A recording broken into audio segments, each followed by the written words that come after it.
In medicine, once upon a time, it was the case that some treatment was found to work, but it was not known why. And by work we mean better than no intervention at all. But these days, even in medicine, that is a very rare exception to the general rule.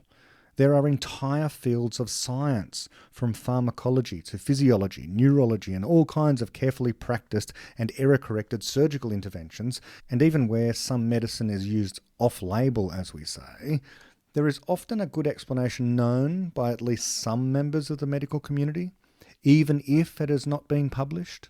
One reason for this is that, as it turns out, doctors are very busy people. And getting around to going through the relatively recent phenomenon that is the peer review process is rather more difficult than word of mouth, or these days a more informal review process. Peer review of double-blind placebo-controlled trials is indeed a supposed gold standard of a kind, but it is also the most lengthy and difficult way of showing the efficacy of what might already be known to be a good explanation of efficacy. To be known in this sense has multiple meanings. Someone might already know of a treatment and a good explanation for it before the rest of the scientific community does.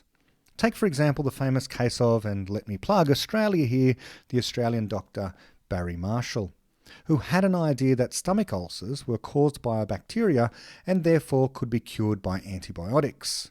Until Barry Marshall, many people thought stomach ulcers, indeed today many people still think they are, caused by stress, anxiety or something like that. Anyway, so the story goes, true story, Barry Marshall swallowed a nasty mix of ulcer-causing bacteria. A good Aussie risk-taker. The crocodile hunter of medicine, so to speak. Anyways, yes, he got stomach ulcers. Now at that point, in pain and no doubt writhing in agony in bed waiting for the penicillin or whatnot to kick in and cure him, he knew. And his colleagues knew. They really knew the good explanation. But it was not yet double-blind placebo-controlled and reported in peer-reviewed journals.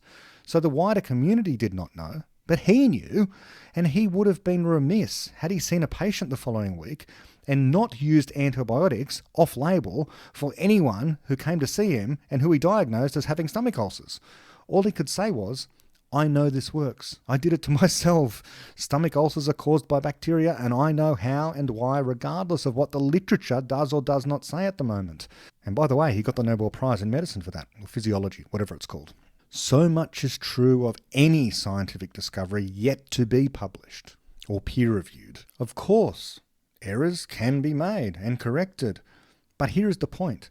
Until such time as an error is found, that is the best explanation going.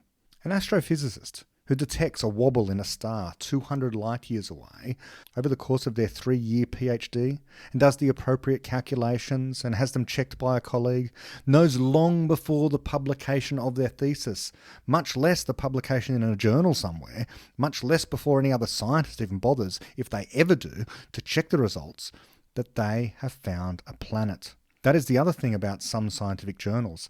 Some are barely ever read. And if they are, only a small portion of those are ever checked carefully, which is to say, the experimental results, where they exist, are checked, at least in a timely fashion. So some individuals or small groups of people can indeed have good explanations when others do not.